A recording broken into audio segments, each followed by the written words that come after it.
Students at Oberlin College have long enjoyed pastries, bagels, and chocolates from Gibson's Bakery, a century-old, family-owned business near campus. That sweet relationship has turned bitter amid hotly disputed accusations of racism, roiling a school and town long known for their liberal politics.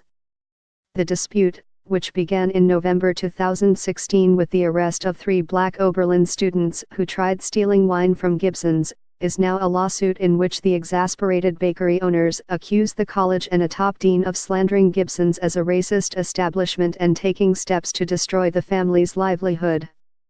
Caught in the middle are longtime residents of this town of 8,300 people, many of whom identify themselves as liberals but who have patronized Gibson's for decades. Many believe the timing was right for the conflict to boil over. The arrests came the day after Donald Trump won the presidential election, electrifying students who had long heard suspicions of racial profiling at Gibson's. I can understand why people were looking for some outlet for their frustration, but it's just counterproductive to bend that anger towards a small family business that to my knowledge is not guilty of the sort of racial profiling that people accuse it of, said retired Oberlin professor Roger Copeland.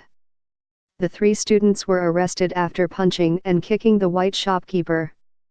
The 18 and 19-year-old students said that they were racially profiled and that their only crime was trying to buy alcohol with fake identification. The shopkeeper, Alan Gibson, said the students attacked him after he caught them trying to steal bottles of wine.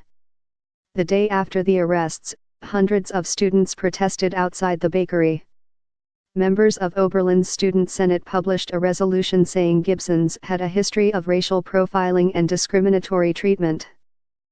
Few colleges put the liberal into liberal arts more than Oberlin, which in the early 1800s became the first in the country to regularly admit women and minorities. But it also more recently has become, for conservatives, a symbol of political correctness gone awry and entitled youth. News articles in 2015 quoted students decrying the school dining hall's sushi and Vietnamese banh mi sandwiches as cultural appropriation.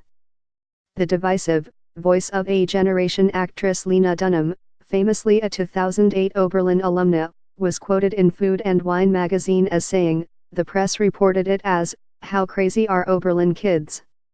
But to me, it was actually, right on." With Oberlin's reputation preceding it and news of the Gibson's protests spreading online, bikers and out-of-town counter-protesters soon converged on the town to jeer students and buy donuts from Gibson's.